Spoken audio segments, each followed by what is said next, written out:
நண்பர்களுக்கு வணக்கம்.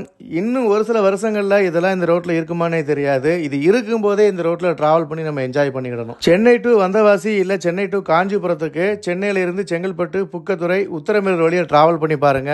அப்படி ஒரு சீனரிஸ் இருக்கும். உங்க டிராவல் அருமையா என்ஜாய் பண்ணி டிராவல் பண்ற மாதிரி இருக்கும். ஒரு சில இடங்கள்ல ரோடு போடுறதுக்காக ரெண்டு பக்கமும் இருந்த பனை மரம், புளிய மரங்களை வெட்டிட்டாங்க. ஒரு சில இடங்கள்ல இன்னும் தாராளமா மரங்கள் இருக்கு. இந்த ரோட்டுக்கு நடுவுல போகும்போது ரெண்டு பக்கம் மரமும் உங்களுக்கு குடையை விரிச்சா மாதிரி இருக்கும். அப்படியே தாண்டி போயிட்டே இருந்தீங்க அப்படின்னா ரெண்டு புறமும் பசுமையான வயல்வெளிகள் உங்களை வரவேற்கும்.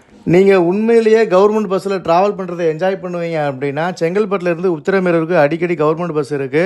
அதில் ட்ராவல் பண்ணி பாருங்கள். அதில் கிடைக்கிற ஃபீலே வேறு லெவலில் இருக்கும். தமிழ்நாட்டுக்குள்ளே இருந்த பெரும்பாலான சாலைகள் முன்னாடி இப்படி தான் இருந்திருக்கு. ரெண்டு புறமும் மரம், நடுவில் ரோடு இப்படி தான் இருந்திருக்கு. சாலையை விரிவாக்கம் பண்ணுற பேரில் எல்லாத்தையும் அழிச்சிருக்கிறாங்க. வளர்ச்சி தேவைதான், ஆனால் மரங்களை அழித்து வளர்ச்சி தேவையா அப்படின்றது தான் ஒரு கேள்விக்குறி. நண்பர்கள் யாராவது இங்கே இந்த ரோட்டை ட்ராவல் பண்ணிங்க அப்படின்னா மறக்காமல் கமெண்ட்டில் சொல்லுங்கள்.